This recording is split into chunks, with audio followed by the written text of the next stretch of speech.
నమస్కారం. Telugu moral Chronicles కు స్వాగతం. పవిత్రమైన రామాయణ మహాకావ్యంలో భయంకరమైన తాటకా వధ తరువాత జరిగిన అత్యంత అద్భుతమైన మరియు రోమాంచితమైన ఘట్టంలోకి ఇప్పుడు మనం ప్రవేశిస్తున్నాం. భయంకరమైన తాటక నేలకూలగానే ఆ అరణ్యంలో అప్పటివరకు ఉన్న దట్టమైన చీకటి, గుండెల్ని పిండేసే భయానక వాతావరణమంతా ఒక్కసారిగా మాయమైపోయింది. మరుభూమిగా మారిన ఆ తాటకా వనంలో మళ్లీ పచ్చని ఆకులు చిగురించాయి.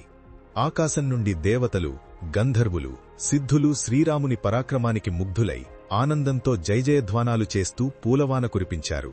ఆ పూల సుగంధాలతో అడవియంతా పవిత్రంగా మారిపోయింది. ఆ రాత్రికి రామలక్ష్మణులు, విశ్వామిత్ర మహర్షి ఆ ప్రశాంతమైన అడవిలోనే ఆనందంగా నిద్రించారు. మరుసటి రోజు ఉదయం తూర్పు దిక్కున సూర్యుడు ఉదయిస్తున్నాడు. లేత ఎర్రటి సూర్యకిరణాలు చెట్ల ఆకుల మధ్య నుండి భూమిని తాకుతున్నాయి. పక్షుల కిలకిలరావాలతో ఆ అరణ్యం ఎంతో ఆహ్లాదకరంగా ఉంది. ఉదయాన్నే నిద్రలేచి నదిలో స్నానం చేసి కాలకృత్యాలు తీర్చుకుని సంధ్యావందనం ముగించుకున్న శ్రీరాముడు లక్ష్మణుడితో కలిసి వచ్చి బ్రహ్మర్షి విశ్వామిత్రుని పాదాలకు అత్యంత భక్తితో నమస్కరించాడు. వినయంగా చేతులు కట్టుకుని నిలబడిన ఆ రామచంద్రుని ముఖంలో నిన్న నేనొక మహారాక్షసిని చంపాను అన్న గర్వం కాని, అహంకారం కాని ఏ కోసానా లేవు. ఆ పసివాడి వినయాన్ని, పరాక్రమాన్ని చూసి విశ్వామిత్రుని హృదయం ఆనందంతో ఉప్పొంగిపోయింది.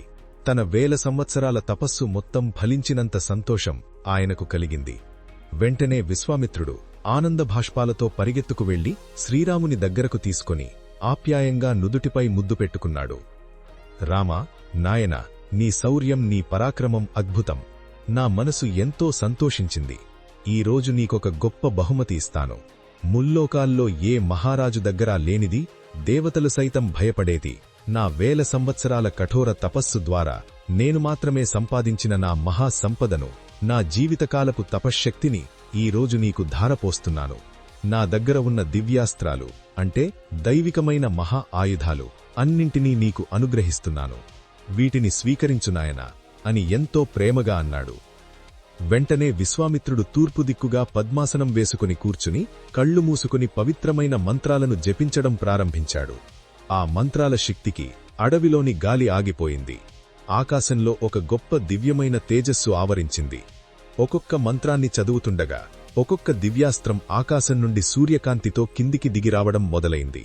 రామా, ఇదిగో దండచక్రం, ధర్మచక్రం, కాలచక్రం, విష్ణుచక్రం, దేవేంద్రుని వజ్రాయుధం, పరమశివుని తినాకము, బ్రహ్మదేవుని బ్రహ్మాస్త్రం, వాయవ్యాస్త్రం, అగ్నిదేవుని ఆగ్నేయాస్త్రం, వరుణాస్త్రం, నారాయణాస్త్రం, ఇలా దేవాసురులను సైతం గడగడలాడించే లెక్కలేనన్ని మహా అస్త్రాలు దివ్యమైన కాంతులు వెదజల్లుతూ శ్రీరాముని కళ్ల ముందు ప్రత్యక్షమయ్యాయి.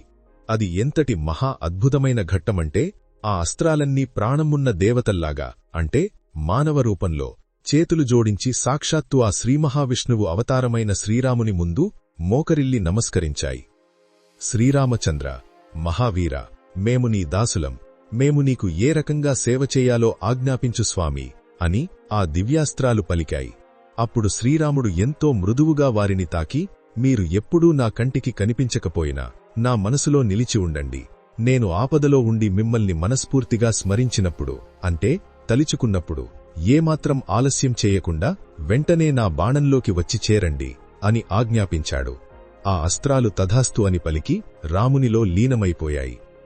ఆయుధాలను ప్రయోగించడం ఎంత కష్టమో, ప్రయోగించిన మహా అస్త్రాలను లోకకల్యాణం కోసం తిరిగి వెనక్కి పిలవడం, అంటే ఉపసంహరించడం, అంతకంటే కష్టం. ఆ విద్య తెలియకపోతే ఆ అస్త్రాలు లోకాలను నాశనం చేస్తాయి. అందుకే ఆ మరుసటి రోజు ఉదయం రాముని వినయానికి ముగ్ధుడైన విశ్వామిత్రుడు ఆ అస్త్రాలను ఉపసంహరించే అత్యంత రహస్యమైన జృంభక మంత్రాలను కూడా రామునికి ప్రేమగా ఉపదేశించాడు. ఆ రోజు నుండి శ్రీరామచంద్రుడు ముల్లోకాల్లో ఎవరికీ సాధ్యం కాని అంతులేని ఆయుధ సంపదకు, పరాక్రమానికి తిరుగులేని అధిపతి అయ్యాడు. దివ్యాస్త్రాల ప్రదానం పూర్తయిన తర్వాత విశ్వామిత్రుడు రామలక్ష్మణులను వెంటబెట్టుకుని తన ప్రయాణాన్ని కొనసాగించాడు. అందమైన అడవులు, సెలయేళ్లు, రకరకాల వృక్షాలు దాటుకుంటూ వెళుతుండగా దారిలో ఒక అత్యంత రమణీయమైన ప్రదేశం వారికి కనిపించింది. అక్కడ పచ్చని చెట్లు ఆకాశాన్ని తాకుతున్నాయి. రంగురంగుల పక్షులు కమ్మని స్వరంతో పాడుతున్నాయి. సాధు జంతువులైన జింకలు ఏనుగులు ఏ భయం లేకుండా మునుల ఆశ్రమాల చుట్టూ ఆడుకుంటున్నాయి. ఆ ప్రదేశాన్ని చూడగానే మనసుకు ఎంతో ప్రశాంతత, ఒక అనిర్వచనీయమైన దైవిక భావన కలుగుతోంది. ఆ పవిత్ర ప్రదేశాన్ని చూసి శ్రీరాముడు ఎంతో ఆశ్చర్యంగా, ఆనందంగా, గురుదేవా, ఇది ఎక్కడి ప్రదేశం? ఇక్కడి గాలి పీల్చుకుంటేనే మనసులోని కల్మషమంతా పోతున్నట్లుగా ఉంది. అద్భుతమైన ఈ ఆశ్రమం ఎవరిది? ఇక్కడ ఎవరు తపస్సు చేస్తున్నారు అని అడిగాడు. అప్పుడు విశ్వామిత్రుడు చిరునవ్వుతో ఆ ప్రదేశం యొక్క గొప్ప చరిత్రను చెప్పడం మొదలుపెట్టాడు. రామా, ఇది సిద్ధాశ్రమం. ఇది సామాన్యమైన భూమి కాదు నాయనా. పూర్వం సాక్షాత్తు శ్రీమహావిష్ణువు ముల్లోకాలను కాపాడడం కోసం వామనుడిగా అవతరించి తపస్సు చేసుకున్న మహాపవిత్రమైన పుణ్యభూమి ఇది. పూర్వం బలిచక్రవర్తి అనే రాక్షసరాజు ముల్లోకాలను జయించి ఇంద్రుణ్ణి స్వర్గం నుండి తరిమేశాడు. అప్పుడు దేవతలంతా శ్రీమహావిష్ణువును వేడుకోగా ఆయన అదితి, కశ్యపులకు వామనుడిగా జన్మించాడు. ఇదే ప్రదేశంలో తపస్సు చేశాడు. ఆ తర్వాత వామనుడు బలిచక్రవర్తి దగ్గరకు వెళ్లి 3 అడుగుల నేల దానంగా అడిగాడు. బలి దానమివ్వగానే వామనుడు త్రివిక్రముడిగా ఆకాశమంత ఎత్తు పెరిగి 1 అడుగుతో భూమిని, 2 అడుగుతో స్వర్గాన్ని కొలిచి 3 అడుగు బలిచక్రవర్తి తలమీద పెట్టి అతన్ని పాతాళానికి తొక్కేశాడు. అలా ఇంద్రుడికి మళ్లీ స్వర్గాన్ని అప్పజెప్పాడు. శ్రీమహావిష్ణువు స్వయంగా తపస్సు చేసి సిద్ధి పొందిన ప్రదేశం కాబట్టి, ఆ తర్వాత ఎంతోమంది గొప్ప ఋషులు ఇక్కడ తపస్సు చేసి సిద్ధి పొందారు కాబట్టి దీనికి సిద్ధాశ్రమం అని పేరు వచ్చింది. నేను నా మహాయజ్ఞాన్ని నిర్వహించేది కూడా ఈ పవిత్ర భూమిలోనే నాయనా. ఆ రాక్షసులైన మారీచ సుబాహులు ఇక్కడికే వచ్చి విష్ణువు నివసించిన ఈ భూమిని రక్తం మాంసంతో అపవిత్రం చేసి మా యజ్ఞాన్ని నాశనం చేస్తున్నారు అని వివరించాడు. ఆ మాట వినగానే రామలక్ష్మణులు సాక్షాత్తు తాము నివసించిన ఆ పుణ్యభూమికి భక్తితో నమస్కరించి ఆశ్రమం లోపలికి అడుగుపెట్టారు. విశ్వామిత్రుడు వచ్చాడని తెలియగానే ఆశ్రమంలో ఉన్న వందలాది మంది మునులు, బ్రహ్మచారులు ఎదురెళ్లి వేదమంత్రాలతో ఘనంగా స్వాగతం పలికారు. విశ్వామిత్రుని వెనుక సూర్యచంద్రుల్లా ఆజానుబాహులుగా మెరిసిపోతున్న రామలక్ష్మణులను చూసి ఆ మునుల కళ్ళు ఆనందంతో నిండిపోయాయి. దశరథుడి మహావీరులైన కుమారులు మన ఆశ్రమాన్ని రక్షించడానికి వచ్చారు. ఇక మన యజ్ఞానికి ఎలాంటి ఢోకా లేదు అని మునులంతా సంతోషంగా పండుగ చేసుకున్నారు. మరుసటి రోజు ఉదయం విశ్వామిత్రుడు యజ్ఞదీక్షను స్వీకరించాడు.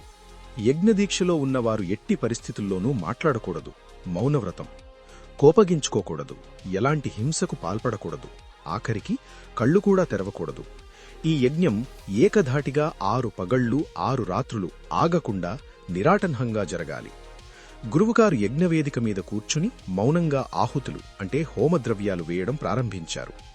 అప్పుడు శ్రీరామచంద్రుడు మరియు లక్ష్మణుడు తమ బాధ్యతను తమ భుజాలపై వేసుకున్నారు. తమ వీపుకున్న అమ్ముల పొదిని గట్టిగా బిగించి ఎడమ చేతిలో కోదండాన్ని గట్టిగా పట్టుకుని కుడిచేతిని బాణంపై ఉంచి యజ్ఞవేదికకు ఇరువైపులా 2 సింహాల్లా కాపలా కాశారు. ఆ అన్నదమ్ములు 6 రోజుల పాటు కంటికి రెప్పవేయలేదు, అన్నపానీయాలు ముట్టలేదు, నిద్రపోలేదు, కనీసం ఒకరితో ఒకరు మాట్లాడుకోలేదు. తమ గురువుగారి యజ్ఞానికి ఏ చిన్న ఆటంకం రాకూడదని నిలువెల్లా కళ్ళు చేసుకుని పహారా కాశారు. వారి కళ్ళు ఆకాశం వైపు డేగ కళ్లలా తీక్షణంగా చూస్తున్నాయి. మొదటి రోజు గడిచింది, ఏమీ కాలేదు. 2వ రోజు, 3వ రోజు, 4వ రోజు, 5వ రోజు కూడా గడిచిపోయింది. రాక్షసుల అలికిడి ఎక్కడా లేదు. మునులంతా ఆనందంగా ఉన్నారు. కాని శ్రీరాముడు మాత్రం ఏమాత్రం ఎమరుపాటుగా అంటే రిలాక్స్డ్గా లేడు. శత్రువు ఎప్పుడు ఎటులుండి వస్తాడో అని వింటితాడును లాగిపట్టుకునే ఉన్నాడు. 6వ రోజు మధ్యాహ్నం సమయం. యజ్ఞం దాదాపు ముగింపు దశకు అంటే పూర్ణాహుతికి చేరుకుంది. అప్పటి వరకు ఎంతో ప్రశాంతంగా ఉన్న ఆశ్రమ వాతావరణం ఒక్కసారిగా మారిపోయింది. మిట్ట మధ్యాహ్నం ఆకాశంలో దట్టమైన నల్లటి మబ్బులు కమ్మేశాయి. సూర్యుడు కనపడకుండా పోయాడు. గాలి భయంకరంగా ఉరుములతో కూడి వీస్తోంది. అడవిలోని జంతువులన్నీ భయంతో పరుగులు తీస్తున్నాయి. ఆకాశంపై నుండి వికృతమైన గుండెలదిరిపోయే రాక్షసుల నవ్వులు వినిపించాయి. పర్వతాలలాంటి శరీరాలు, నిప్పులు చెరిగే కళ్ళు, చేతుల్లో భయంకరమైన ఆయుధాలతో మారీచుడు, సుబాహుడు తమ అంతులేని రాక్షస సైన్యంతో ఆకాశంలో ప్రత్యక్షమయ్యారు. వారు ఏమాత్రం కనికరం లేకుండా ఆకాశం నుండి పవిత్రమైన యజ్ఞవేదిక మీదకు కుళ్ళిన మాంసాన్ని, వేడి రక్తాన్ని, ఎముకలను రాళ్లవానలా కురిపించడం మొదలుపెట్టారు. ఆ భీకర దృశ్యం చూసి ఆశ్రమంలోని మునులంతా భయంతో గజగజ వణికిపోయారు. 6 రోజుల యజ్ఞం ఒక్క క్షణంలో ఆగిపోయే పరిస్థితి వచ్చింది. కాని శ్రీరాముడు ఏమాత్రం భయపడలేదు. చిరునవ్వు నవ్వుతూ లక్ష్మణుడి వంక చూసి, లక్ష్మణ, భయపడకు, చూశావా ఆ రాక్షసుల మాయ? ఇప్పుడు వాళ్లను గాలిలో దూదిపింజల్లా ఎలా ఎగరగొడతానో చూడు. మునుల తపస్సును నాశనం చేసే ఈ పాపాత్ములకు ఇదే చివరి రోజు అన్నాడు. వెంటనే శ్రీరాముడు తన కోదండాన్ని ఎక్కుపెట్టి తన అమ్ములపుది నుండి మాణవాస్త్రం అనే ఒక అద్భుతమైన బాణాన్ని తీశాడు. మంత్రం చదివి గాలిలో ఎగురుతున్న మారీచుడి గుండెలకు గురిపెట్టి వదిలాడు. ఆ మాణవాస్త్రం ఆకాశాన్ని చీల్చుకుంటూ వెళ్లి పిడుగుపడినట్లుగా మారీచుడి ఛాతీని బలంగా తాకింది. ఆ దెబ్బకు మారీచుడి కళ్లు బైర్లు కమ్మాయి. ఊపిరి ఆగిపోయినంత పనైంది. అయితే శ్రీరాముడు ఆ బాణంతో మారీచుడి ప్రాణాలు తీయలేదు. ఎందుకంటే భవిష్యత్తులో ఈ మారీచుడి వల్ల జరగాల్సిన ఒక గొప్ప దైవకార్యం, అంటే సీతాపహరణం సమయంలో బంగారు లేడిగా రావడం, తద్వారా రావణవధ జరగడం అని సాక్షాత్తు విష్ణుమూర్తి అవతారమైన రాముడికి తెలుసు. అందుకే చంపకుండా ఆ మానవాస్త్రం యొక్క అంతులేని బలంతో మారీచుడిని ఏకంగా 100 యోజనాల దూరం, అంటే సుమారు 800 కిలోమీటర్లు సముద్రంలోకి గిరగిరా తిప్పుకుంటూ తీసుకెళ్లి పడేసేలా చేశాడు. బాణం దెబ్బకు మారీచుడు స్పృహ తప్పి ఎక్కడో దక్షిణంలో ఉన్న సముద్రంలో పడిపోయాడు. తన అన్న మారీచుడిని ఒకే దెబ్బకు సముద్రంలో పడేస్తుందని చూసిన సుబాహుడికి కోపం కట్టల తెంచుకుంది. రక్తం కక్కుతూ పెద్దగా అరుస్తూ తన చేతిలో ఉన్న ఆయుధంతో నేరుగా శ్రీరాముడిపైకి దాడి చేయడానికి ఆకాశం నుండి కిందకు దూకాడు. అప్పుడు రాముడు తనను నమ్మికున్న గురువును రక్షించుకోవడానికి, మునుల ప్రాణాలు కాపాడడానికి తన కోదండానికి అత్యంత భయంకరమైన అగ్నేయాస్త్రం, అంటే అగ్నిదేవుని అస్త్రాన్ని సంధించాడు. మంత్రం చదివి రాముడా బాణాన్ని వదలగానే ఆ బాణం ఆకాశంలో వందలాది మంటల జ్వాలలను సృష్టిస్తూ వెళ్లి సుబాహుడి రొమ్మును చీల్చుకుంటూ వెళ్ళింది. అగ్నేయాస్త్రం వేడికి సుబాహుడు కింద పడకుండానే ఆకాశంలోనే కాలి బూడిదైపోయాడు. సుబాహుడి శరీరం కాలిన నల్లటి బూడిద మాత్రమే నేలరాలింది. నాయకులు లేకపోవడంతో మిగిలిన రాక్షస సైన్యం భయంతో పరుగులు తీస్తుంటే శ్రీరాముడు వాయవ్యాస్త్రం, అంటే గాలిదేవుని అస్త్రాన్ని ప్రయోగించాడు.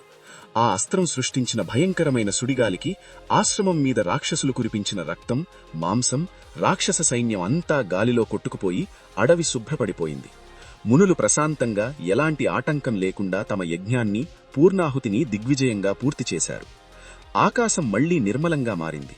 దేవతలు సంతోషంతో పూలవాను కురిపించారు. యజ్ఞం పూర్తయిన తర్వాత విశ్వామిత్రుడు తన మౌనవ్రతాన్ని విడిచి ఆనందంగా లేచివచ్చి శ్రీరాముణ్ణి 2 చేతులతో తన గుండెలకు హత్తుకున్నాడు. రామా, దశరథుని కుమారా, నేను ధన్యుడనయ్యాను. ఈ రోజు నువ్వు నీ గురువు రుణం తీర్చుకున్నావు. సాక్షాత్తు ఆ వామనుడు నడవాడిన ఈ సిద్ధాశ్రమానికి పట్టిన రాక్షసపీడను శాశ్వతంగా వదిలించావు. నీ తండ్రి నిన్ను నాకిచ్చి ఎంత గొప్ప పని చేశాడో ఇప్పుడు ముల్లోకాలకు అర్థమైంది. నేను ఈ రోజు ఎంతో గర్విస్తున్నాను అని ఆనంద భాష్పాలు రాల్చాడు. రాముడు వినయంగా ఆయన పాదాలకు నమస్కరించాడు. లక్ష్మణుని అప్రమత్తతను కూడా విశ్వామిత్రుడు ఎంతో మెచ్చుకున్నాడు. ఇలా 15 వయసులో, ముఖం మీద మీసాలు కూడా రాని వయసులో శ్రీరామచంద్రుడు తాటకను, సుబాహుడిని సంహరించి లోకంలో తన కీర్తిని దశదిశలా వ్యాపింపజేశాడు. మరుసటి రోజు ఉదయం విశ్వామిత్ర మహర్షి శ్రీరాముడితో, రామా, మన పని ఇక్కడ పూర్తయింది. మనం ఇక్కడి నుండి మిథిలా నగరానికి వెళ్లాలి. అక్కడ జనక మహారాజు ఇంట్లో ఒక మహా అద్భుతమైన శివధనుస్సు ఉంది. దాన్ని నీకు చూపిస్తాను, బయలుదేరు అన్నారు. అసలు ఆ శివధనుస్సు చరిత్ర ఏమిటి, ఆ ధనుస్సును చూపిస్తాను అని చెప్పి సాక్షాత్తు సీతాదేవి స్వయంవరానికి రాముణ్ణి విశ్వామిత్రుడు ఎందుకు తీసుకువెళ్లాడు అన్న అత్యంత అద్భుతమైన ఘట్టాలను మనం తరువాటి ఎపిసోడ్లో తెలుసుకుందాం. ఈ కథలో మనం తెలుసుకోవలసిన గొప్ప నీతి ఏమిటంటే, మనకి ఎంతటి విద్య, బలం, అస్త్రశస్త్రాలు ఉన్నా సరే శ్రీరాముడిలా వీటన్నిటినీ ఎప్పుడూ లోక కళ్యాణం కోసమే వాడాలి, గర్వపడకూడదు. అలాగే ఒక పనిని తీసుకున్నప్పుడు రామలక్ష్మణులు 6 రోజుల పాటు నిద్ర, ఆహారం మానేసి ఎంత దీక్షతో గురువుగారి యజ్ఞాన్ని కాపాడారో మనం కూడా మన కర్తవ్యాన్ని అంతే అంకితభావంతో నెరవేర్చాలి. అప్పుడే మనకు విజయాలు దక్కుతాయి. ఇలాంటి మరిన్ని అద్భుతమైన రామాయణ కథల కోసం మన తెలుగు మోరల్ క్రానికల్స్ ఛానల్ను లైక్ చేయండి, మీ ఆత్మీయులకు షేర్ చేయండి మరియు దయచేసి సబ్స్క్రైబ్ చేసుకుని బెల్ ఐకాన్ ప్రెస్ చేయడం మర్చిపోకండి. మరో వీడియోతో మళ్లీ కలుద్దాం. నమస్కారం.